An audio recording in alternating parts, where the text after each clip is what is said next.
Hello, and welcome to New Meta episode 30. How to play mid lane. It's the lane in the middle of all the action. It's the best lane in DotA. Let's be real. And joining me to discuss this most impressive of topics is my two regular hosts, Marco and Adam. Marco, welcome to Ep 30. Somewhat of a milestone ep. How are you? I'm doing great, thanks. Massive milestone ep. Very excited to be here. Good juicy topic at hand. I see myself as a veteran, retired mid laner, so hopefully I can have some productive combo. Forced into retirement by that guy that beat you 1v1 at ESL Birmingham. Kappa, maybe. I'm retiring came like 5 years before that, maybe. You're like Fear. You've gone, now you're like a position 1. Hard farmer, top of the list. You've graduated from all the young gun mid laners. Now you're like position 1. Yeah, I used to be throwing Storm every game, balling. No longer. Too slow for that. I can't cast my ult. To be fair, it's worth saying for the listeners, I mean, you do play a ton of mid as well, still. I do play a little bit. Yeah, I mean, it's not like you don't play mid. Yeah, it's not like I don't touch it. But yeah. Adam, likewise, welcome. The pod's older than you now. That's something that Illusion said on the Discord that made me chuckle. So, congrats. Episode 30 milestone ep. Yeah, it's older than all of us. What did he say on the Discord? He just said, I said episode 30, and I think in reference to our conversation about ep 28, when we were talking about how it's the same age, he was like, oh, the pod's finally older than Adam. Oh, yeah. And I was like, yeah, that's pretty fun. It's true. Yeah. The old XXX episode XXX. We're doing Roman numerals, right? Of course, yeah. Cultured podcast. How have games been going? Adam, did you play RD12 Monday? Yeah. Is it time for an update? Yeah, it was awful. Oh, time for a non-update. We won some lanes in one of the games. Played Spirit Breaker. We won like all 3 lanes all over the map, but we didn't kill the PL, so we lost. Feels bad. Was it against a team that's good? Was it against like a top team, or was it just a bad day at the office? 3-3 at the time. Now we're 3-5. That's rough. So, we've got some work to do. Got some work to do. Get back to the drawing board. Yep. I'm just going to leave it at that. Yeah, fair enough. It was real bad. Yeah. I'll give a shout out to the in-house and general housekeeping shenanigans. First of all, I feel like it's been a while since we've mentioned the Discord. Maybe today's a good time because I feel like we've been having some dings. I don't know how many dings we've had, but I've seen at least 3 dings. Is that correct? I know Gainsworth and Illusion, who are both big friends of the pod in Discord, both got Divine. That's a pretty big ping. That's a big shout out, yeah. Big shout out, yeah. And I feel like there was another that I might be omitting. So sorry if I'm omitting someone else's ding. But I thought it definitely worthy of a shout out for those two. Feels bad. I feel like I've been stuck on Ancient 7 for so long. It's actually grim. Reminds me of when I was stuck on Legend 5 for so long, about a year ago or something, whenever that was. Don't know. We'll get there eventually. Usually just put on repeat, wake me up when the season ends, and just hit calibrations. That's your only hope. Nah, there's still time. But yeah, maybe I just get cut from the pod and one of these higher rank. Half the Discord will be like, "Why is Stan on the pod? Game off." They'll be coming for my head. They'll be like, "You're not Discord. worthy." Nah, Discord's for everyone. Get involved. Yep, for sure. Link to the Discord's in the description. Always is. Also, in-house games today, the Discord was furious. They said, "Where's Taco? Where is Taco for these in-houses?" It feels bad. It feels bad. I actually was working. Would have liked to have joined. How was the game? It was good. I only played one. I believe that there's a game happening as we speak, I think. I know there was a game that would be the 3rd game, so I think there's been another one before that I wasn't in. Yeah, our game was fun. I played a position 3 Axe because we ran out of time in the draft, and then we randomed Axe. So that was fun. Very nice. Classic. Yeah. That was good. Next level Gaben draft. How can you get out drafted when you don't even know what you're drafting? That is the play. Was the no play of putting the axe 4? No, because I was very cut for time, during the draft stage, I was stuffing my face with reheated curry. So I couldn't give draft advice like, let me play position 4 axe. I've literally spent an hour and a half podcasting on this topic. So I couldn't throw that out. So I had to play at 3, which is good. And it was a good fun game. Gainsworth got his Pango finally. So that was good. We had a Medusa that was out of control. Fun times. I don't think it was very fun for the other team though, because they were just looking at a Medusa that's 6 slotted in level 25 at 28 minutes with 4 heroes standing behind ready to counter initiate. A bit of a rough one, but it's good for me. Yeah, I feel sad. On the topic of position 4 axe, another game we played recently, we found, to the listeners who listened to that episode and now listening now, we found out that we're not so confident in our theory crafting when axe runs up against, what was it, a Monkey King? No, a Timber Saw. And a Timber Saw. It was Monkey in my game. And so me and Stan game. Played an offlane of Earthshaker Axe into a Monkey King +1. So obviously this is Monkey King's dream scenario against 2 melee heroes. Having said that, it could have gone well if we'd hit a spell earlier in the lane at the first wave, but then it snowballed out of control and we were quickly leaking deaths like yeah. There was no tomorrow. It was a classic Marco analysis of the game that, I mean, I'm not saying you're wrong, but it's classic Marco analysis of the game where the entire game is lost because he misses a Fissure at like a minute into the game. Honestly, the game. I've never seen a bigger watershed that early in the game. It was literally it was like 2 seconds into the. No, it was like maybe like 32 seconds into the game. First creep waves meet.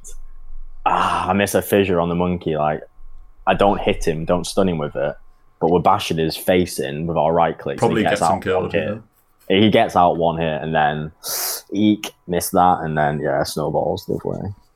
Yeah, you're right. The game was probably not decided there and then, but no, I mean it was a big moment because we would have killed him. It was Grimstroke was their other hero, and we'd already killed Grimstroke. Oh yeah, we'd already killed the other guy. Yeah, so the axe power was still strong despite being against the Monkey King. Yeah, Adam wasn't lying when he said about the Battle Hunger level 1 or the Venom and just run at them. You get a kill at the rune like for free. They don't respect the punch. Yeah. The poor man's punch, which is an actual axe for me, feels bad. Yeah. But yeah. And then Adam's Timber game, that was pretty sad. No fun for the 4x there either. Coddle Timber Saw. Refreshing Whirling Death. Very cool. Very interactive. Oh wow. They refresh Whirling Death. Okay, that is grim. Lose 1/4 of your strength as axe. That's a cool combo. Refreshing Whirling Axe. I'll say on my recent games, I played 5 games of mid yesterday. I started work this morning. I started work today. It's like my first day of work for a while, so that feels bad. So I celebrated my last day of freedom with playing 5 solo games. And they were all mid, and it's impressive you got mid every game. I know, yeah. I think I only had to roll for it twice, but I won the roll both times. Can't win with TA. I played 2 Lena games and a Sniper game and won, and 2 TA games and lost. I need like some TA lessons or something. I can't do the TA. My one comment is that your TA is too soft. I don't think you get stuck in enough. Soft. Yeah, that's my one comment. I'll leave it there. Yeah. In general, though, my TA in general, when I compare my replay, say if I watch like a pro TA replay, which I will sometimes do, because I really like the hero, even though I'm really bad at it, hence why I keep bashing my head against my whatever, like 38% win rate or whatever it is. I don't know, it's really bad. But the phase of the game after Blink Deso and kind of Blink Deso BKB, I suppose, I feel like if I don't win the game when I have Blink Deso or when I have Blink Deso BKB at push, if the game's not won at that point, I can't play after that. Whereas pros, they get to this like Bloodthorn nullifier stage and they're still going ham and they're still doing work, whereas I just like fall off. As soon as the game gets to like 40 minutes, I'm like, feel bad. Yeah, late game I don't know how to farm. Different beasts, really, when you get to like 40+ minute mark. Yeah. I just mean in general, I can't get to a point where I'm scary. I just feel weak, basically, after that. Because the laning in the mid-game, I feel really strong. And I still have good KDAs, but I just can't win in the late-game situations. Can't fight properly. Anyway. Yeah, I think you underestimate yourself. But anyway. Just farm more. Yeah. I don't think farm's the issue. I think it's the man fighting that's the issue. Yeah. And the man fighting is great until a point, but when they start getting Go Scepters and stuff, like the supports, and I feel like I can't kill anyone. And that's obviously a problem when you're TA. If you don't feel like you can kill anyone. Anyway, this podcast episode is not about TA, although we'll probably cover TA. It kind of is, yeah. Speaking about poor TA performances, let's segue into the mid lane. Yeah. Adam's saving the listeners from me crying about my pubs. So, mid lane, I thought we'll do it similar way to how we did the off lane episode. I hope that this may well end up being a part 1. We'll have to see. I don't know. But for now, I think we'll more or less just outline different types of mid laners. Obviously, categories in Dota are never absolute. So just basic categories and like more or less how they want to play the mid lane. And expanding upon our ideas. Obviously, get everyone's thoughts. So, much like any other lane, I think it's worth pointing out the goal of mid lane is to get more golden XP than your opponent. I mean, that should be pretty obvious to everyone already. Like, CS wins games, Marco's favourite motto, pretty much. Spells win games, but I feel like it's CS wins game now as well. Spells wins games, and then the second motto. It's not even gold. It is more... Every last hit. Please focus on getting every last hit. You miss 50% of them in the last 5 minutes. What are you doing? That'll be my second motto. Yeah. Okay. Short and sweet. Yeah. So that's the foundation. And then in terms of types of mids, we split them into a few. And obviously what we'll do is we'll go through the types of mid, how they want to play the lane, and then why. The first loose category we've got here is, I've said nuke and neutrals. So more or less heroes that want to nuke a wave or kill it quickly and then farm neutral camps because they have incredible farming tools. And roughly for these, I put heroes like Naga, Meepo, Brood, Viper, Medusa, Storm. I put Invoker as well, but this Invoker already gets us into the categories of sort of hybrids that have a choice of how they play the lane. But I don't know, Marco, if you have any thoughts on these type of nuke and neutrals heroes and why they play in that way, or just in general about this type of hero. Before that, can I be BM and suggest last hit trainer? Just in general? Just a plug of last hit trainer. Okay, go ahead. I'm just egging her for a reaction. That's all I've got to say. I want to plug last hit trainer as a great little tool to practice your last hits and denies in the mid lane and familiarity. Well, I don't with think the creeps. These are the heroes that you do that with, though, because they nuke the wave. Oh, yeah. I wasn't trying to say about these heroes. I'm just saying, like, generally point. And now, okay, I'll go to these nuke and neutrals guys. So yeah, you listed some like Naga, Meepo, Brood, Viper, Medusa, Storm. So to me, yeah, you want to nuke the wave, and I think you want to do that because lots of them are weak laners in terms of standing in the lane and trying to dominate denies or to dominate the other hero in terms of harass manpower. So you therefore want to just kill the creep and get your last hits and get out as soon as possible because you can't really get anything more from the lane.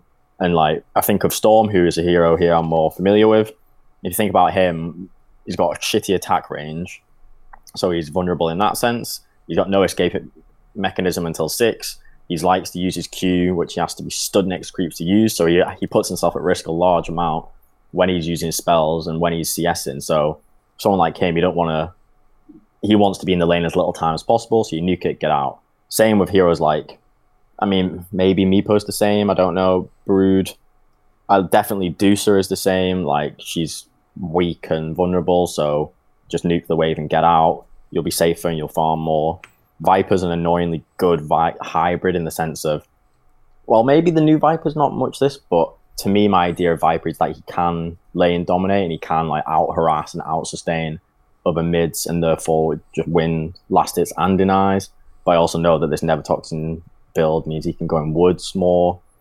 Then, so yeah, you mentioned Invoker, and to me, I kind of like him as a CS dominator because his attack damage is so high that I think he can last hit every single creep and deny. And so especially with his spirit. And he's got a Forge Spirit. So to me, I feel it's more value if he gets every single deny rather than going to the woods. The only reason he should go to the woods in my eyes is if there's enemy missing on the map and he needs to be a bit defensive. Yeah, no, I agree. I'll get Adam's thoughts after. I'll add also, so your point about these heroes being vulnerable obviously is true, but also I think a lot of the reason why these heroes are nuke and neutrals heroes is because they have farming mechanisms, so they have the ability to go to neutrals, right?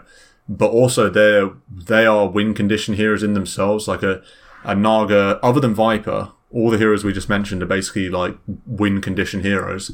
So they care much more about getting farmed themselves than they do about pressuring a mid or denying farm necessarily to the enemy mid, or, you know, pushing and so that they can open up the map and apply pressure elsewhere so that their true position 1 can farm later in the game.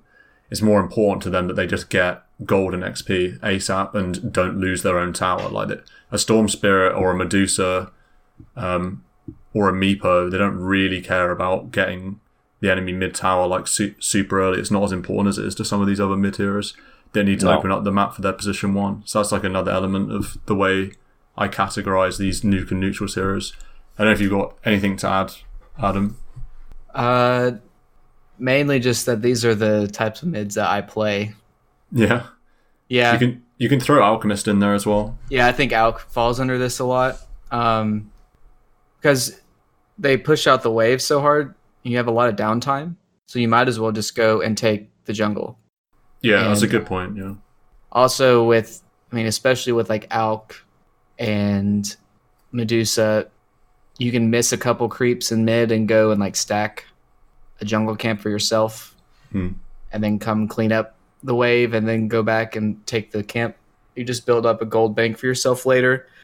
Especially with like Medusa, you should have over 10 creeps a minute at 10. I feel like if you're left alone, you just power level just off of sheer CS. You can be like level 10 to their level 8 or level 12 to their level 10 just off of hitting creeps.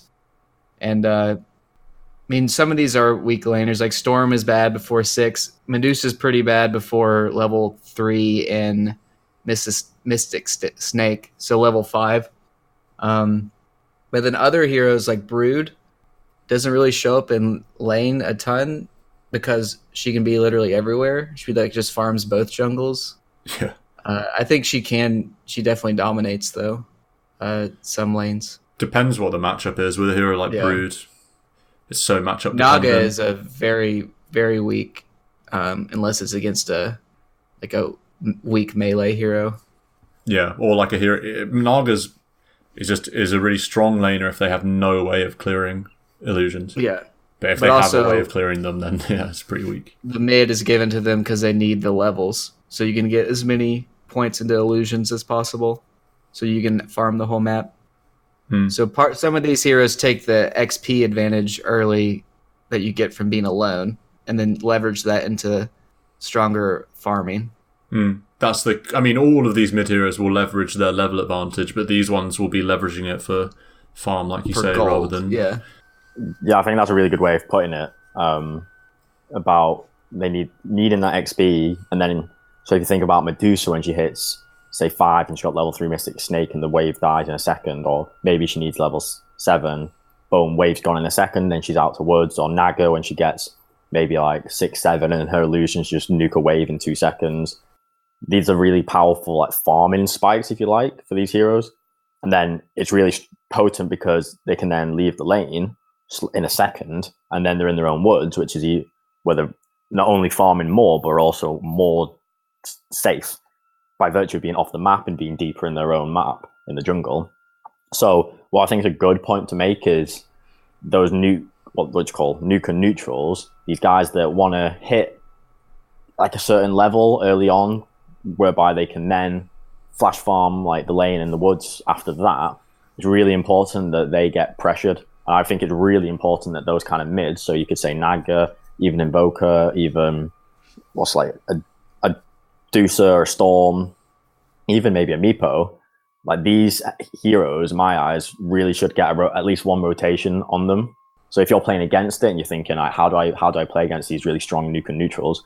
You need to get a rotation to pressure them or kill them, and then you need your own mid laner to get an advantage. Even Alk's the same. Like if you can be against an Alk and you've ganked him and get a XP gold advantage, and then you're strong enough to really bully him out the lane, because these heroes are naturally not lane dominators in the sense they'll stand in the lane and wreck you. They just want to get in and out fast. You can get this gold XP edge, typically from a gank. You can then really stop them flash farming, because you can stand on the ramp and just bully them away, like really threaten them, and you can be more forceful in your denies and last hits because you're just more gold XP, etc. That's the way you would play against these kind of heroes, in my eyes anyway. I think that's useful to kind of think about. Yeah, no, I agree. And I think probably a decent segue to bring on to the next topic, which I put down as pushers, because obviously on the topic of trying to shut down these nuke and neutrals type guys, the next brand of mid, like I said, pushers, and I put Dragon Knight, Death Prophet, Visage, and Pugna. Although there's a plethora of heroes that can push in the mid if you decide to play it that way, but these ones are the most obvious examples. I think the crux of these heroes is basically win the lane as best you can, like you want to win the lane with these heroes, but then the whole point of the hero is to then, with Visage, DP, and DK, particularly once you get level 6, you really want to be getting mid-tower. Pugna obviously can do it before level 6 in the right situation, to then open up the map and just be a force to use level advantage to have Dragon Form, Exorcism, Familiars, or whatever, that give you crazy pushing power around the map, but obviously mid lane first. These heroes are so boring because they're so linear in the sense of your objective is just hit creep and hit a tower, move to another lane, get the tower, move to the third lane, get the tower, few minutes to farm, and everyone gets their items that they've got from all this gold influx. Go get tier 2. Like, it's so boring, but that is what their strength is.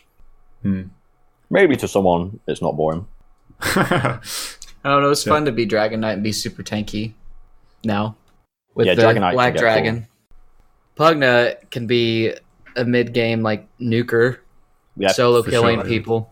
In the mid-game, they can get a bit spicier. Yeah, transitioning into towers. I don't know if Leshrac falls under this too. It's not really played in the mid as much as it used to, but that's definitely a pusher for sure. That just, you leave say you're a nuke and neutrals hero and you go in the jungle camp for 20 seconds. You could have your tower be at half health if you leave the lane that long. Yeah. Against one of these heroes. Yeah, it's worth talking about how even just these initial 2 matchups interact. Like you say, Adam, if you're a nuke and neutral hero, you want to be emphasizing D-push if you're against a pusher for obvious reasons. If you're against a DK who's approaching level 6, it might be worth going back to get an early D-push on your mid-wave rather than getting some random mid-stack off or random mid-tower off, and vice versa. You want to be thinking before you actually hit level 6, if you're playing a DP or a Visage or a Dragon Knight or whatever, or a Pugna, you don't need to think about 6 as a Pugna, but on all these heroes, you need to be thinking about chipping away at the tower and making sure you're in a position where you can pressure the tower once you get level 6. You don't want to be having to, D-push a wave underneath your own tier 1 or underneath their tier 1 and messing up your push and all the rest of it, or going somewhere else so that you're missing level 6 or be on really low health when you hit level 6 and all these things. You want to be making sure. Go ahead. So when you say about going elsewhere, it's say DK, it's very much about getting level 6, but say you're someone like Pugna or a Lesh, if you're playing a pusher You just need to prioritize that tier 1 objective higher than you normally would in a normal game. So when you think, oh, I could rotate to where there's a fight going elsewhere in the map, or TP because there's a fight. Nah, like you're playing a hero where your objective and priority is that tier 1 tower, and then it's another tier 1 tower. So you that's your opening to take it. As if that is, yes, exactly. Like, don't get distracted by elsewhere. Oh, there's a fight. Let's get involved because I'm a mid playing the mid. No, if you're playing a pusher, you need to reprioritize and be like, I can get this tower really fast, and I've got a bit of space. I'm going to get it. That's where you're most effective. Contrast it to like a tempo mid that we'll talk about. Like, it's better to get involved. So it's just really important to think about where your strength is. And yeah, these pushers, it's very much don't bother rotating, just get that tier 1. Yeah. And you've already touched on how once you've got that mid tier 1, your job is to get another tier 1. And I guess that almost lies in the fact that if you're playing a pushing hero, you're very much hoping to have either a position 1 that is a hard carry, that all of this tower taking and map pressure is going to create space with that hero. Hence why you want to do it for that reason. And also because you're so good at taking towers because it's in your kit for these pushing type heroes. Or, maybe sometimes you have a Lycan 1 and you just group up and the whole point of the whole team is to push. But that's more or less the reason you're going to want to be taking the towers. And that's like how the mid game's going to unfold for you pretty much, is grouping up with 2 or 3 other heroes that are strong and making plays on towers. Yeah. It's like every hero, you're playing to your strengths. And if you're a pusher with this natural, and you're a mid laner with this natural ability to take towers easily, you've just got to make use of it, because then games of Dota are so often about snowballing, and like we've said, you get an advantage and you build your advantage. To me, the early game is characterized, if you're, say, a pushing hero, every tier 1's gone. That's the end of the early game. And now, say you've defended or not lost any tier 1, you've got this massive gold benefit, your whole team, you're all going to be able to get that item that bit stronger. So when you all get your item and then go, let's group us of 3, 4, or 5 of us, enemy team is not going to be ready. They're going to have not that item ready, not as much rebels maybe. Boom, get the tier 2s, get more map control, etc. Snowball it like that. Yeah. And a final layer to the cake almost is you're again using level advantage, like what Adam said. If you're a DK or a DP and you turn up to a side lane, maybe it's been a tri lane and everyone else is level 3 and you're level 6 with Exorcism or Elder Dragon form, like that level advantage just conditions the tower completely, especially if basically it's up to the enemy mid to rotate to your lane, or the enemy off laner, say, to rotate to your lane, and you're already almost winning if they do that. That's almost fine for you. Even just like you say, create space, pressure towers. That's like the MO of this category. So yeah, quite a simple one. As Marco says, simple heroes, boring heroes, perhaps a simple category for us to podcast about as well. Next category, yeah, go on if you have anything to say. Sorry, I was just going to say, yeah, let us know if pushing is your kind of favorite playstyle mid, and we'll give you like a ban or something. No, that's me. Remember my degenerate perfect 5-sec lineup. It was the mid is the push. Yeah, you have a dirty no, it was every position was the push, yeah. It was like Drow position 1, Necro position 2 or something, and just like I think it was Necro. It was 3. I can't remember the mid. It was something. It might have been Drow mid with Lycan or something. Yeah, or Wraith King. Like I don't remember. And then you have Shadow Shaman and something else as a support. Venge, I think. It was too much.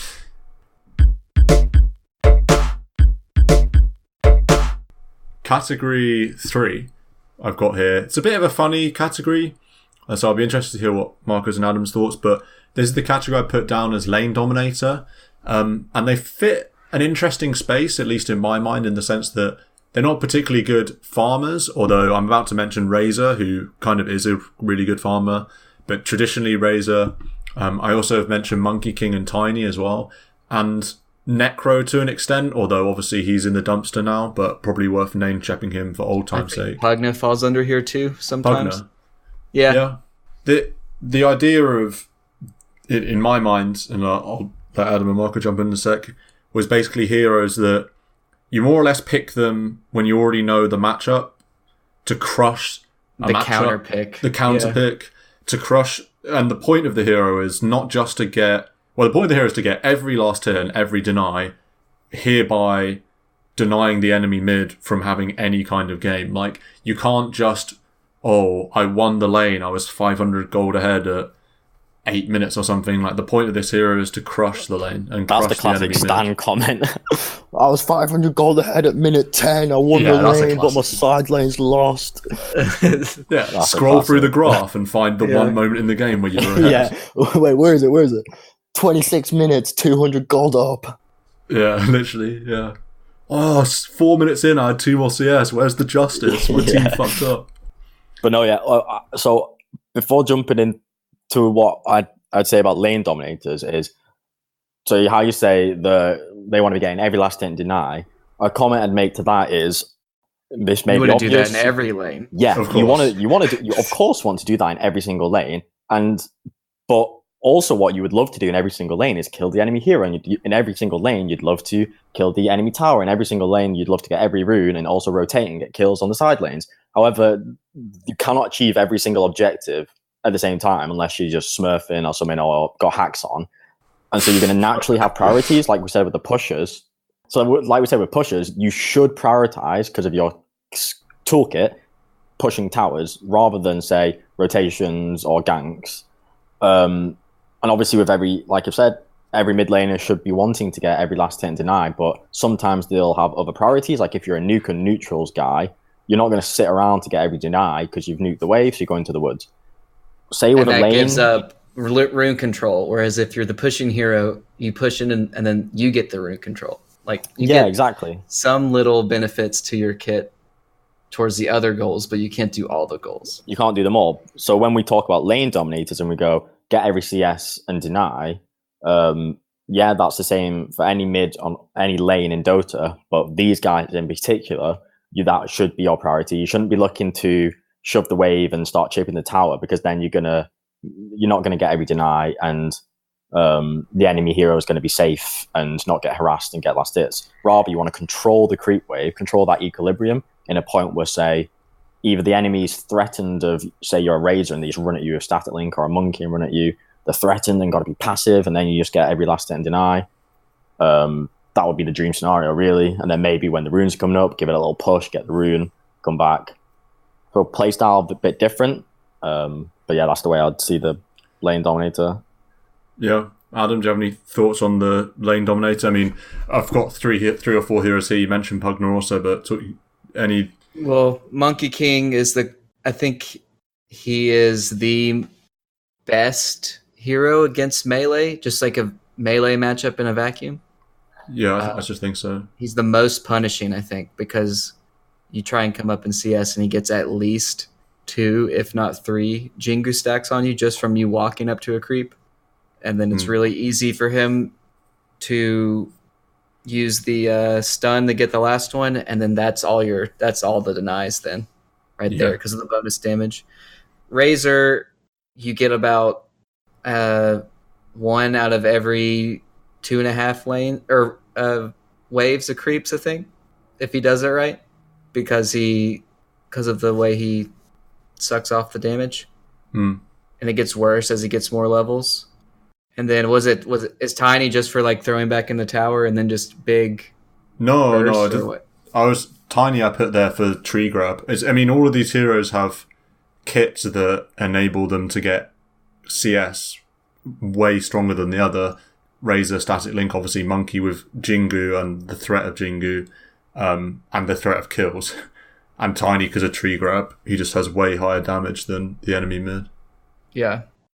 Well, then I feel like counter picks fall into this area too. So like I feel like Pugna really can destroy a lot of these heroes, and especially I feel like you win the Monkey King matchup pretty easy, just because of decrep, right? You decrep when they're trying to get last hits, and then you nuke somebody.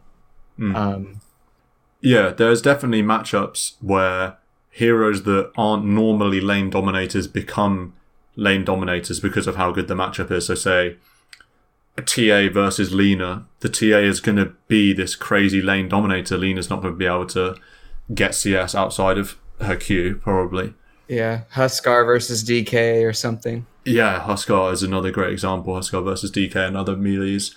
And something like a Broodmother against a lot of heroes that just have no way of dealing with Broodmother can just be a free win, free lane. Sometimes Timbersaw shows up and it has a free mid in certain matchups as well. Yeah, I guess that those don't really fall under the CS denial, though, I guess. Yeah. So we're doing lane dominator as in, like, just you cannot farm here. Yeah, the point of lane dominator is you, like, shut down the enemy mid. And obviously, ideally, you have every CS, but even something like a Timber that doesn't have, obviously, crazy high right-click damage that lets him get every CS, if you aren't able to go to the mid lane without losing half your health to get one CS, you're shut down. You know what I mean? So yeah, there's the other lane dominator where it's less CS orientated. If you think of, like you mentioned, Huskard, it makes me think also of Skywrath. How these two heroes are most often looking to just run you down and kill you, and in doing so, the priority is more. Number one is just shit on this guy's face, hopefully kill. And then 2 would be, let's get whatever denies and last hits are available. Whereas, like a Monkey or a Razor, naturally tiny, naturally you're not, given the guild potential is not as strong, you should be more last hits denies orientated. You get the XP advantage just by killing them, is what you're saying. That's how they get their CS denied, because they're just not around. Yeah. Yeah. I would also, I don't know if you want me moving on yet, but when you mentioned you mentioned Monkey being one of the most OP mid laners against melee heroes. So I was watching Gork stream earlier, and this is one for us to go and watch. He was playing Slardar off lane, but he had mid one playing mid. It was an 8k average game, super high MMR game. Mid one was Ember, so classic signature hero, and he was against an enemy Monkey mid. And mid one killed him twice. Gork was just, obviously we don't see how mid one did it, but he was just like, what the fuck? I'm sure this isn't meant to happen. So if you want to see how to deal with an MK, if you're an Ember player, Gork played Slardar recently. Go to that game and watch mid one. I've got a better video to plug about how to play Ember against Monkey King. And it's a Bowie video where it's literally about how to beat Monkey King as Ember. That's like literally the video. And it covers a no one replay. Oh, nice. Where it's not as much of an out skill because he's against, I believe it's like GG well played Lanaya Monkey King, who's like rank 20. Yeah. So and no one's like rank 3 or something. So it's like super the highest level of pubs, like 1v1. Would you just get a bunch of levels in Q and W? No, he did all sorts of weird stuff. Like he was cutting the way, he was just turning up in between tier 1 and 2 with like Flame Guard and just like pulling the Monkey King, like doing. I mean, it was like some high level stuff. It was like really sick because it was basically that. I mean, I don't want to go a deep dive into this specific matchup, but understanding the Monkey King power spikes, as in, so Monkey King didn't start with Orb of Venom, and so no one could actually, with a salve to back it up, be really aggressive on the first 2 waves and not be too worried and just salve up. And then sort of 3rd wave, 4th wave, it gets hard because Monkey King gets boots and Orb of Venom with the same courier, and then no one has to do all this tries to do this like funky creep pulling. And anyway, so that's another one to add to the how to play Ember Spirit versus Monkey King video guide. We've got a Gork VOD and a D-Bowie vid. Any last thoughts on this lane dominator style? Or it's sad if you're the other hero. Yeah. But yeah, it's very much a counter pick kind of scenario. Yeah, I think almost by definition, because all of these heroes aren't without matchups where they can't lane dominate him, so you just pick. You know, if you see a Monkey King picked and if you don't have last pick mid, then the enemy mid is not going to pick an Ember. Well, unless they're mid one. They're probably not going to pick an Ember. But then you leverage so if you come out of the lane, it's like not 500 ahead, but 2.5k ahead, or, a sizable lead, then you just leverage your advantage to get objectives and just never let off the gas, never let them breathe and recover. Yeah, it's definitely worth saying.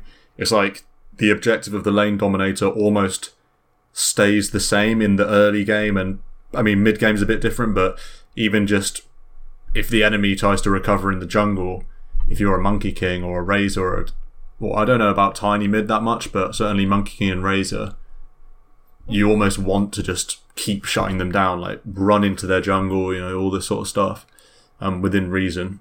The whole point of your hero is to shut down their mid, you know what I mean? So yeah, and that point to me touches on the idea of, and it's like what you said about the no one, is understanding your counter opponent and understanding what they want to do and when they want to do it. So like a very obvious example is, someone's lost the lane, I'm going to retreat into the jungle. So then, like Adam says, keep your foot down and hunt them and keep that pressure up. When you mention Tiny, say he lost the lane, how is he going to recover? He's going to look to get ganks in side lanes. He's going to look to recover by making kills happen with his spells. He's not going to go right click in the woods for a minute because he's not an efficient jungler without spamming his spells. All right, now I should be anticipating Tiny's going to try and make a move somewhere. In that scenario, rather than just AFK hit a tower as some skirmish goes on, go follow him or rotate TP to the lane he's gone to try and gank, because I'm going to tilt the balance in my favor by turning up to this fight, and I know I'm way stronger than him, and I know he needs to do this to recover, etc. So I'm going to nullify it or like turn the gank around, etc.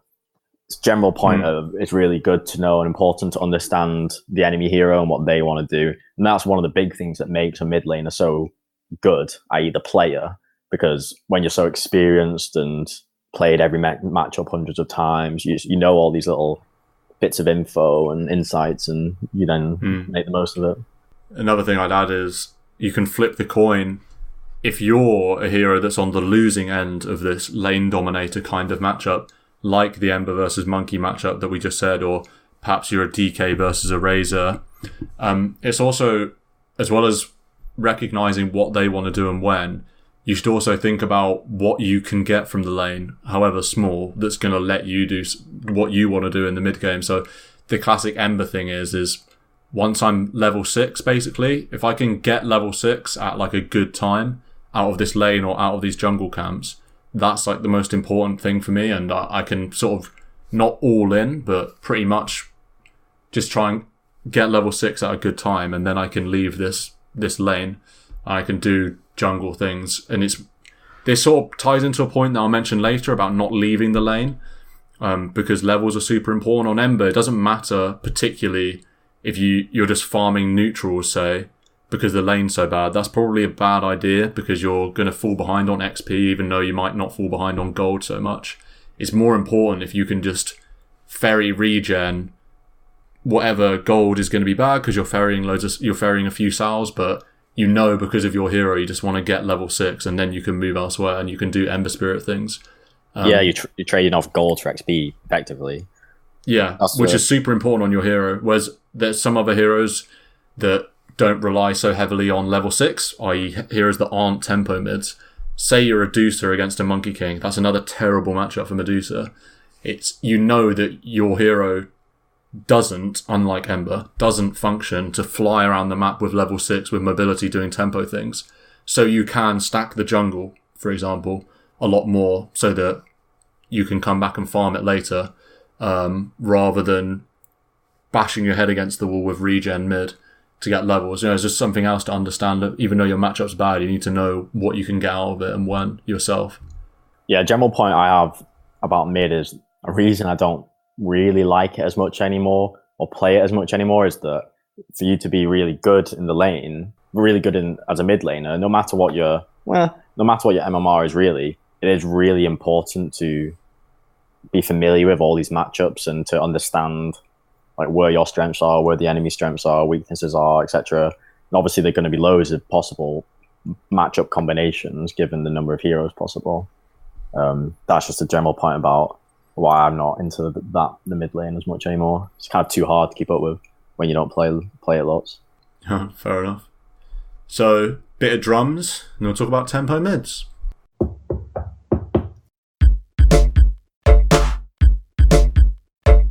Adam, you have the pleasure of talking to me about tempo mids. What do we mean when we say tempo mid in your minds? What mid used to be I first started playing way back when mid was left only to Queen of Pain, Puck, Storm. Oh well, Lena. Amber wasn't even in the game, I don't think, when SF used to be a tempo mid, not a farmer. Yeah, and TA was played as a space maker, not as a farmer. Yeah, just the classics, the mobile, disruptive lane gankers, side lane gankers, right? So yeah, generally heroes that build Blink Dagger is kind of what it used to be, or have a blink on their kit. I guess Magnus used to be a mid. That's kind of a tempo mid. You are most certainly the number 2 guy on the net worth chart on your team for sure with a hero like this. Like you want to get your items, but only so that it lets you do more of what you're supposed to be doing, which is disrupting the mid game for the opponent and making space. So I think that covers that, right? That makes a little bit of sense. Yeah, for sure. Heroes that the point of them being mid is that they get this level advantage, not necessarily to push a tower in, or not necessarily so that they have so many levels that they can just flash around for a jungle, but they use mobility and they use level advantage to gank side lanes and like make plays on the map, more or less. That's like how I see it, and sort of be the defining hero of the mid game. Get points get higher points in their spells. I mean, classic Quap going to another lane in a Sonic Wave. I mean, she's way different than what she used to be too. You never got Shadow Strike in, like, you got 1 point. You were getting the Scream of Pain in lane. It used to be a terrible spell. It used to be a laughable spell. Yeah. Q on Quap. So like you were just a big AoE damage dealer. You would jump on somebody, Scream of Pain, then Sonic Wave. Now she's almost like somewhat of a lane dominator. Yeah. Wind Ranger is another classic tempo mid. A lot of damage, a lot of single target, and a lot of stun. And mobility. But if I think back, so the classic, tempo mid matchup, it could be like a Quap versus a Puck or something. You're trying to land your spells. They're dodging, blah blah blah. We're ferrying out bottle crows back in the day, and then it was all about like the rune, rune battle. And now they've changed the rune somewhat to where it used to be, if you did not get the rune, you did not refill your bottle, you lost the lane. It was that punishing. But now with bounty runes and power-up runes. Shrines as well. It's not so punishing, but it's definitely important to have rune control from a tempo mid, because these runes, from a tempo perspective, allow you to gank a side lane, say if you get a haste, or really do a lot DD, of... Yeah, Invis lets you get a lot of harass on the mid or to get a side lane kill. DD lets you just own two creep waves, which is huge. And then runes they give you kill potential mid often as well. Like you say, the Invis rune, you can rock up and get a kill mid if Invis Lena appears out of nowhere, like as well, not just a side lane. Yeah, pretty much the only useless one is illusion. That just helps you dominate CS a bit more, or you go and stack for yourself. Yeah, I was gonna say Marco with the stack shout out last up. I saw someone in the Discord was like, I don't think I have. I think it might have been a Patsy McCoy. I'm not sure. Someone said, I have never stacked with an illusion rune before. It's just like, it's good that you just preach the gospel. We're having an impact. That's one of Marco's stack with the illusion rune. I like that's the first thing you think about illusion rune is stacking with it. Not like just bringing the 2 illusions mid and just using it to right click a wave or a hero. Yeah. Another one with the illusion runes is sending it on a massive patrol or random route around the enemy jungle so that you can maybe glimpse some information. Yeah, Yeah. I like doing that. That's Likewise. my general one. Is I just use them as wards and just leave them there. Yeah. Also with runes, it's sustain as well, because refill your bottle, you get your HP back, mana back, let's go again, spells are up. So that's another reason why they're really important. Thinking about playing mid, and this is something now I'm thinking about it, I should do more. And as a tip, really, for anyone playing mid, if you're one of these mids that needs runes, so you're a tempo mid, you need to fill your bottle up for your sustain reasons or for enabling movement reasons. I think it's really worthwhile saying to your supports at the start of the game, guys, I need ward vision, I need rune vision by minute 4, ideally, because by minute 5, sorry, because in daytime you can check the north one a little bit easy, so it's not too bad. It's also that you have, your first ward given to you, and you put it out so early now that about it's 5 minutes / nighttime is when it times out. Yeah. So it's really important that 5 minutes plus, because 5 to 10 minutes so critical for a mid laner. It's really important that you've got your supports to have at least one of the runes warded, so you know where the rune's spawning. And then If they're not, Oh, sorry. Go ahead. second to that would be emphasizing it's actually really important that it's so important I get the rune that it is likely worth your time to help me secure it. So making them aware that, okay, there's 6 minutes coming up, like, can you start heading towards bottom rune and defending it a little, or denying the enemy mid laner it? So not just helping you get it, but if you deny the enemy mid laner getting it, that's, for you as a mid laner, that saves you big time. If you think about the swing of how the lane's going to go, if you don't bottle and the other guy does. So it's really important, and a really good tip, I think, to make your supports that bit more aware of how important runes are if you are playing a tempo kind of guy. Yeah, that's what I was going to add, is that the support can definitely spot for the 2-minute runes, or at least kind of walk around towards them. And also that's another way that supports can gank middle, right, is if they pick up a timely rune. So it doesn't always have to go to the mid, but it's very important that something is being done about them. Like, say you're a nuke and neutral hero, right? You definitely still want your support to go and try and get a rune just to take it from the enemy. Yeah. I mean, you see it all the time in pro games. A random position 5 will be walking mid, and it'll be like, oh, why are they walking mid? And then the clock ticks to 4 minutes or ticks to 6 minutes, and a haste rune spawns, and they deny it from the enemy mid, and it's like, wow, that's the whole reason, right? I mean, it's super powerful if you can get a support to spot a rune for you, for sure.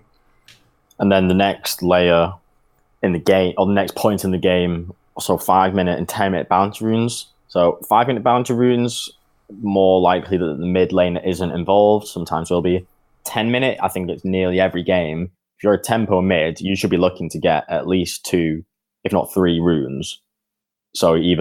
the power rune and 2 bounties. That's the dream scenario. And particularly if you're someone like Quap, who say needs more to rotate and find kills as opposed to AFK farm like a Storm, or maybe Lena, who's a bit of a hybrid mana intensive heroes, you are really kind of gasping for as many runes as possible. So being really aware of 10 minute bounties and thinking, can I get 2 or 3, enables your game so hard. And it's so important to keep you active on the map, keep you threatening, keep you able to farm a little bit, keep you healthy and not vulnerable to dying because you've got no HP or whatever.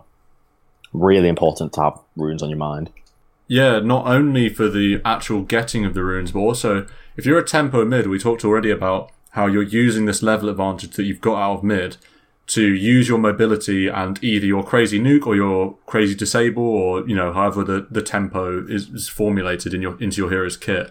What a better way to realize that advantage than a situation where 2 enemies for a fact will be converging on this one spot at 10 minutes. So not only is it a perfect opportunity for you to replenish your mana through these bounties and this gold for your team, it's also a perfect opportunity for you to find kills, which is what you want to be doing on a tempo hero as well. I'm thinking like you said, Quap or like Puck, Ember as well.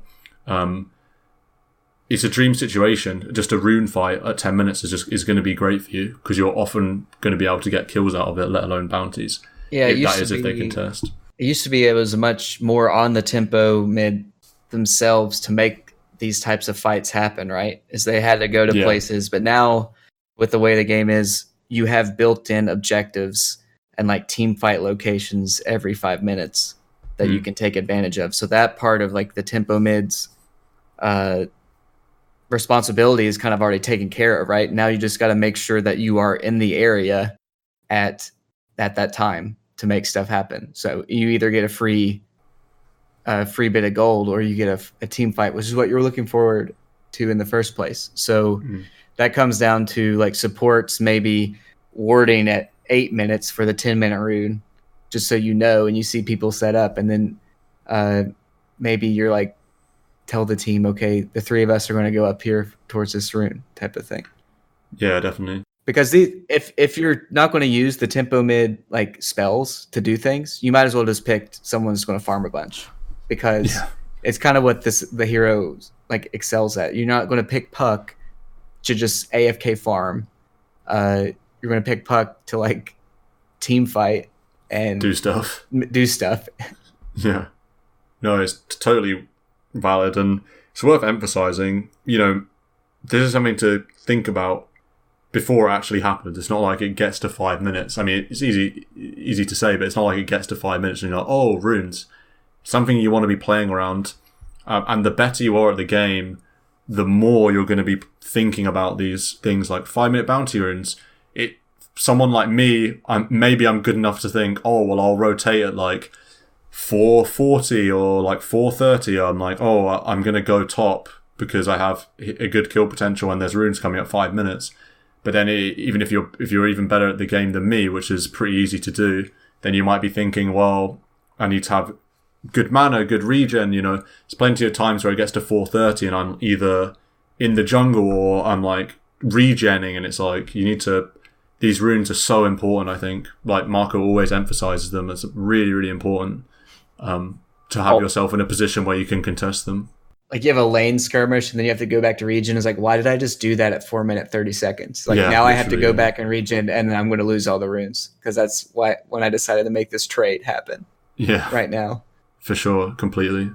Another point I would make, thinking about, all right, I need to get runes or go for runes at 4 minutes or 5 minutes, push your wave out. If you're winning the lane or just playing correctly, you should be looking to have your creeps shoved just before the runes are going to be spawning. It's a very, very simple thing to do, but goes a long, long way to be proactive. Yeah, it's side lanes as well. I feel like it's a bit easier to think about the side lane because there's a lot going on in your mind if you're playing mid, very mentally intensive lane. But one snippet you really should emphasize is, if I'm going to get these runes, I need to shove this lane out. There's nothing worse than being like, oh crap, the runes are coming in, and oh, there's loads of creep in my face, and what am I going to do? And oh, the enemy guy's already gone for them. Nah, you got to be proactive and think about shoving that lane in so you can go rune. Well, with the mid at least, that I feel like that's an ingrained habit already, because you already, for the power runes, should be shoving out the wave like right before the power rune. To where it goes under the enemy tower. Oh yeah, I just think it's not super easy to have on your mind. Oh, it's harder to have on your... I can just speak from my own experience. I'm well accustomed to pushing out the wave to get the to get the power runes, but it's not something that I'd necessarily think about for the bounty runes, because they're further away. You've got to prepare for them even more because it takes a bit more time to get over there. So I might be thinking, oh, I won't take this lane skirmish, or I won't farm this camp at 4 minutes 30, but maybe I won't add in the layer of push the waves. It's definitely worth emphasizing. I'm glad you made the point because I'd forgotten about that. I guess we'll spend a little bit of time on, I guess from now on in the pod, I suppose, about how these roles can get a bit mixed up. First thing to say is that there are plenty of heroes that don't easily fit into these categories. Basically heroes that can play different ways. We've talked about Lina being somewhat of a hybrid in the sense that you can do nuke and neutral type of Lina gameplay, and you can very much do tempo control. And dominate a lane. Yeah, you can dominate a lane with Lina with Fiery Souls. You can definitely dominate a lane. TA, the same. You can crush lanes with TA, and you can also do a lot of stacking and nuking and neutral farming. Windranger, interesting sort of mix. Mirana, again, interesting mix. Sniper, I guess Sniper's just a farmer, really. Nuke and neutral at this point. But you can do well in certain lanes. But basically, I'm just outlining the fact that there are heroes can be played in many different ways. Yeah, Sniper is a lane dominator against OD. That's like the classic counter pick. Yeah. Or like when the enemy picks Invoker and it's like, okay, what are the first two heroes that pop in my head against Invoker? It's TA and Brood, right? That's the first two. Yeah. I actually really like Sniper against Invoker as well. Yeah, I guess you could use the space. Yeah. Another example is like Tinker. What do you want to do? You can max your Q and your W and lane dominate, or you can max your E and you can nuke and neutral. So I guess we're already in the territory of basically things that are going to make you want to tip your play a certain way or the other. I don't know if either of you have thoughts on any reasons or any game states or whatever that would tempt you to play more tempo or play more pushy or play more lane dominatory than you normally would. It all depends on if you're 9th or 10th pick, right? In an ideal world. Yeah, I guess there's some times where somebody picked a mid, in the first couple phases, but that I feel like that's more rare. If you're 9th pick, you got to pick something that's a little more safe that just can't get outright destroyed by some of these things. Or just a hero that has choices, right? Yeah. If you 9th pick a DK, you don't really have a choice about how you play the lane. So if you're suddenly up against a Huskar or a Razor that completely destroys that one play style that you have, you're going to be a bit stuffed. Whereas if you picked a versatile hero, you have more options. You can 9th pick a tempo hero, right? That because they can classically at least do stuff with levels, or pick a safe hero like Razor or something. Maybe you don't get like a perfect matchup, but you're not going to outright lose the game. Or they're just neutrals, right? A hero that just isn't going to really be in the lane at all. They can do that as well. Yeah, and there are some heroes that are going to get theirs no matter what. I think of Lena as that kind of hero. I also think of Pugna as that kind of hero. Necro, I mean, he's kind of a rip now, but old Necro. You're going to get yours out of the lane, even if it's a bad quote-unquote matchup. Right. There's hardly any that are just unplayable. Even Lena versus TA is playable. It's bad, but it's playable. So these are the kind of heroes that you'll see picked up 9th.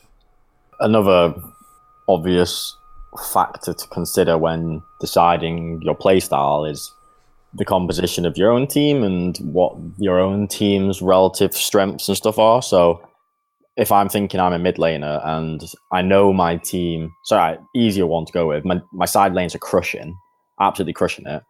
If whatever mid laner I am, I'm just going to be happier to prioritize my own farm to get me my first or even second item that bit faster, as opposed to being a bit more mobile and active. So maybe that means I go into the jungle a bit more, or maybe that means because I'm not a great jungler, I'll actually prioritize that tier 1 slightly more than normal, knowing that side lanes are doing well without me.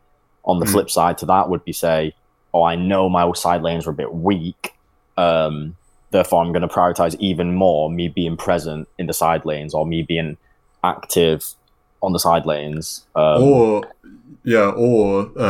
just you being like visible on the map, like pressuring the tower, like you want heroes to come to you, like trying to force a TP mid by just knocking on the door of the tower a lot, rather than just like disappearing into the jungle where the enemy team don't have to worry about you and they can just continue crushing the side lanes like nothing happened.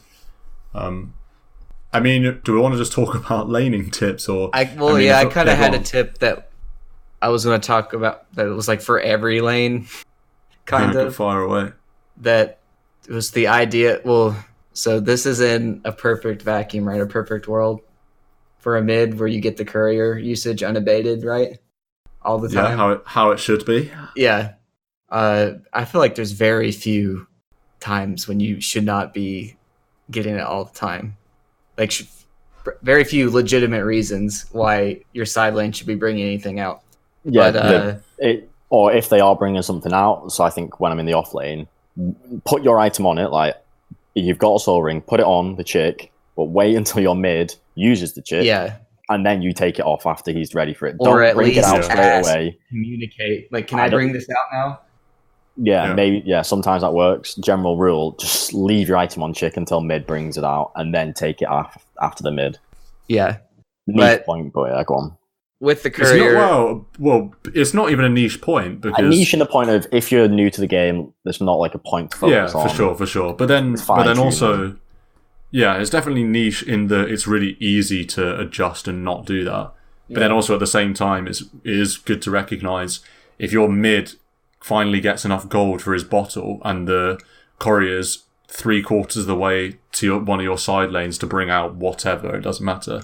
That can be like lane losing if you delay your own bottle by like 40 seconds. Yeah, that's why you don't bring the chick out until the mid does. Yeah, for sure, yeah. And this is what this plays into, is the idea of preemptive regen. And I feel like this, I don't know. I can't say that I've seen this at low level games because I don't watch a bunch, but I feel like people learn from the pros. And there was a time where, the bounty rune stuff would happen, and then you would get, if you say you go 2 and 2 on runes, now you have enough gold for a salve, and then people would bring out the curry right for a salve right away mid, and then there'd be the whole like, oh, Ricky's going to try and snipe it, or Tiny's going to try and snipe it type of thing. Yeah. And I feel like that trickled down so that a lot of mids now, that happens now, yeah. well, they'll bring out that salve for the first bit, but that's all well and good, but that should be like a continued thing. Is that you need to like be aggressive and be trading on the enemy mid and making them uncomfortable and using your spells to either like get a CS and hit them, hopefully, or at least get CS. And you're able to do this because in like 10 seconds you have a courier with a salve and like a mango on it. And then you pop it, and your opponent wasn't thinking ahead, didn't bring anything out, and then you have like a 40-second window where they just can't come up to the wave. You like want to be bringing things out, and then you get to be aggressive knowing that it's coming, and that's what you're taking advantage of. Yeah, I'm sure the pros grind mangoes. Yeah, Like, if you could mangoes, dropping, switching out your inventory, popping mango salve, and then switching stuff back in. Yeah, that's like a constant thing, is bringing out salves, mangoes, and like maybe a tango, depending on the nature of like your hero and the damage that the enemy does. And it's worth also saying that's particularly important for the tempo mid that we've just been saying before, because for these heroes, the whole purpose relies on them getting 6 fast and getting XP fast. And this, I think, more and more people realize, like what you were saying about how the pro trends and how they trickle down. People realize more and more that just staying in the lane and getting XP, especially with the changes to denies, being able to contest the actual wave is so important. Like I said, more important than anything on these tempo mids. Yeah, and that's what this lets you do, basically. Yeah, exactly. Just There's nothing worse. Yeah, if you're like a Quap or a Puck or an Ember, and you're not level 6, you're like level 4 or you're level 5. There's nothing worse than being sat there like a lemon with hardly any HP or hardly any mana, not being able to do anything, just like wishing you're level 6. Like you say, preemptive regen is so important. And your couriers going to the side lane. That's the nightmare.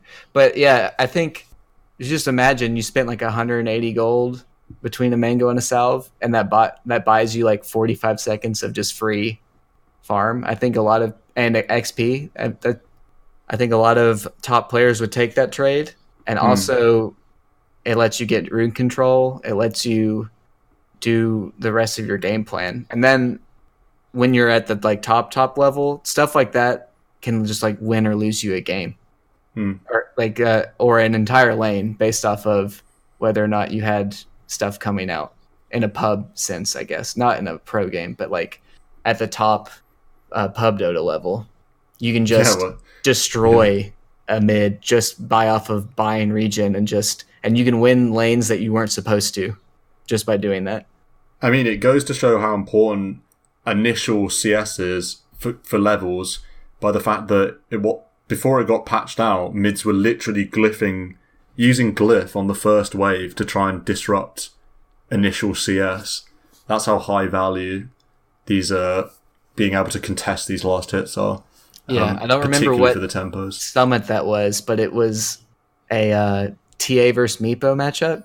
Yeah, and it got played 2 games in a row, and one game the Meepo stomped, and the other game the TA stomped, and it all came down to wave glyphing. Like, yeah, it was, I was TA, I glyphed the wave. When he tried to poof, I hit level 3 before he did. He didn't get a Meepo. Like, a second Meepo, I got level 2 refraction. I denied every creep. I harassed him out of the lane, and then I won. Like, that's all that it came down to. For sure. Same way that our loss came down to that one fissure. Feels bad. Yeah, that one fissure, man. Another bottle point, utilizing allies or supports TPing out of fountain to fill your bottle is a great little tip, a great little value play. Feels good when that happens. Feels very good when that happens. Feels bad when you try and make that happen and then you can't drag the bottle to them, or they like TP far away for some reason. Oh, when you miss that opportunity, it's like the worst feeling ever. It's like insta tilt. I guess we've delved into the realms of like more general tips now, and obviously we'll mention how they relate to our sort of archetypal hero matchups and all the rest of it. Another one is just this is particularly important for this lane dominators, both as the lane dominator and as the person that's being dominated in the lane. Creep manipulation is your friend, especially in initial levels. If you're a monkey, if you're coming up against a monkey and you're a melee hero or some other terrible matchup, manipulate the creeps to pull them back so that your enemy can't get every last hit and also zone you out at the same time. I mean, I feel like a lot of those players are good enough to know how to do that now. But honestly, the top players manipulate the creep so much. Pulling, when there's a creep that's maybe 2 hits away from dying, pull it back so that the enemy can't, they literally can't CS it because they have to run towards it again. And you sort of kite your own creep back or kite an enemy creep back. Stuff like this is super important, and it's particularly important to think about when you're going up against lane dominators, where every CS you can get is super important because they're going to come at a premium because you're in such a bad lane. It's worth thinking about those things. There's definitely huge value in watching the first 5 minutes of any top tier pro game on the watch tab, just to see how they play out the laning and how they do it, what they do. Definitely huge value in doing that. For these kind of tips and insights like the one you just mentioned and creep manipulation, etc. Yeah, if you perfect, you don't say you could ever perfect, but the better you get at the first 5 minutes of the game, the more games you're going to win. Heard it here first, folks. I mean, if you think about it, what part of the game do you get to play in every game of Dota is the laning stage, like the first 10 minutes of the game. And if you win that consistently, you're not going to be getting the late game very often. You're just going to be rolling. Marco, I don't know if you have anything to say in terms of playing these sort of hybrid or tempo midi kind of heroes. Say I'm thinking like a Mirana or Lina or Morph or something. I know you mentioned earlier about how if the side lanes are going really well, you're going to want to slip into the jungle a bit more. I don't know if you have any other sort of indicator of which way you'd want to tilt your play. Is it matchup dependent or? I'm trying to think. I think that's like the performance of the side lanes. I feel like informs me a lot about how I need to play my own game. I'm also thinking, so typically with tempo mids, I feel like it's usually just one item that you need to be really very ready to be active. Not like, say, other harder farmers where you need 2-3 items to be online. I feel like with tempo mids, it's typically just an item like 2 nulls, power tread, Yules, I'm ready to rock. Or 2 nulls and a blink dagger, ready to pounce. Mirana, maybe I feel like I normally go phase drums, get those 2 core items, and now I know with those 2 items being completed, I've got a massive power spike on the rest of the map, and I know my levels in gold are better, so I'm going to hunt kills. So most commonly it will be either get my first core item, like a drums or an ools, and pounce, or it will be I need to get active a little bit earlier if the side lanes are going a little bit poorly, or if I'm able to, or if side lanes are crushing, I probably would look to just go for objectives more so. So mid, like I said, prioritize getting that mid if you don't need to rotate as much. And then following on from that scenario, if your side lanes are crushing, yeah, you don't need to hunt kills. So maybe you don't need to go hunt like jungles and lanes for kills. Rather, just go get another tower. If your side lanes are crushing, just join up and get a tower that maybe they otherwise couldn't have got. And that's the way you'd want to go. I think it is rarely, if I'm thinking of a tempo that I'd be wanting to farm, it's more that I'd be wanting to go towers as opposed to kills. One thing I'll say that you've reminded me of, and I'm kind of opening a whole other can of worms, I think the saying is here, which we won't go into fully perhaps another time because we'll probably only 5 or 10 minutes left here. But in terms of itemization, you mentioned drums on a tempo mid like Mirana if you're playing it in that way. Certainly other heroes like Ember Spirit love the drums as well. You are itemizing with an item like drums to play to your strengths and play to this tempo style of play that you're doing. Because an item like drums helps you be super active on the map and get things done in that initial early game period where your level advantage is going to be most apparent and you can therefore create the most space. Yeah. And this relates also to your example about how if you're crushing the side lanes, you might have a bit more freedom to concentrate in your own game and your own farm more. Classic example would be some hero like Necro, which I used to play a lot before he got nerfed. If my side lanes are crushing, I've got a way better license to do something like Radiance, second item, or something crazy like Midas Radiance. Whereas if my side lanes are being crushed, like they're losing, I'm going to go something like Hood Yules and just run at a tower and like force enemies to come to me. Similar deal with Lina, a greedier build. Basically, you can just be more greedy if your side lanes are going well. Even go on. No, I was going to say, or alternatively, if the game develops in a way that this is itemization a bit later in the game, but this just happens to me a lot when I play Lina. I'm often given this decision of, am I becoming the position 1? And if so, I need to go something like Dragonlance Daedalus, so I have crazy right clicks, and start moving away from this tempo control style of play. And because I know in the game I actually need to be a position 1 rather than a tempo. I mean, that's pushing the boat out a bit more into sort of late game mid play, which we won't do now because we don't have enough time. But that's just another point, is just general itemization.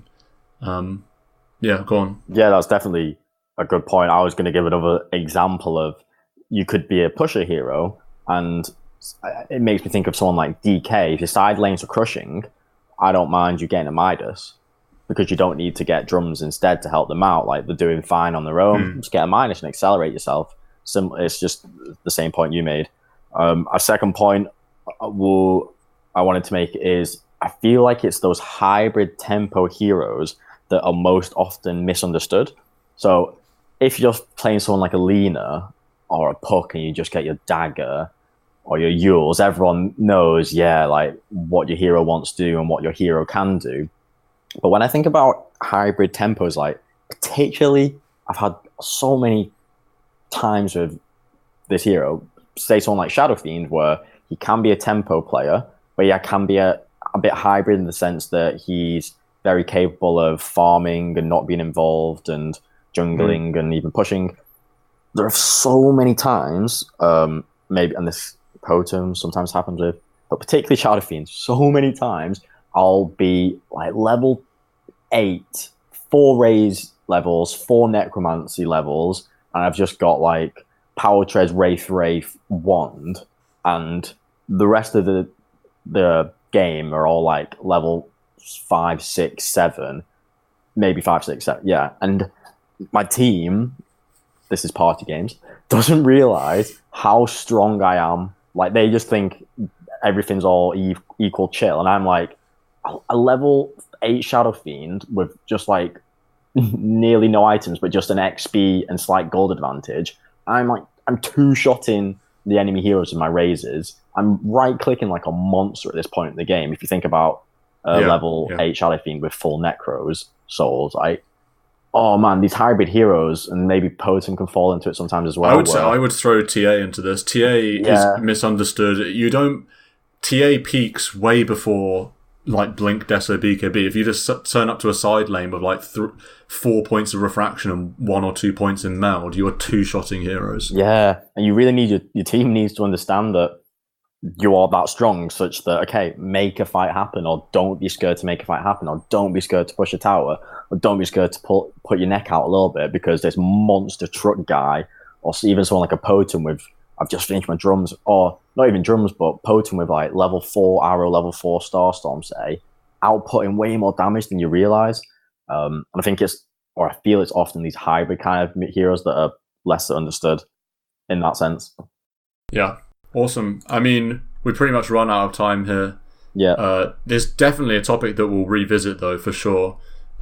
Because, I mean, I could talk forever on mid. But yeah, thanks a ton to Adam and Marco for joining me. Ep 31, I'm not 100% sure. Marco, I believe you're going away now? Yeah, I'm away tomorrow for 9 days. Oh, 9 days, Dota 3. We should theory craft heroes in the next episode. We can come up with a monster truck hero. That's what I want to do. Yeah. Monster truck hero, new meta patented. Yeah. For sure. Yeah. We'll see how Ep 31 and Ep 32 unfold. Perhaps we'll get a guest. Perhaps we'll do a duo. We'll have to see. Nothing is planned to precision, as you will already know as listener. But yeah, that's Ep 30. And we'll see you again before too long. Great stuff. GG. Boy.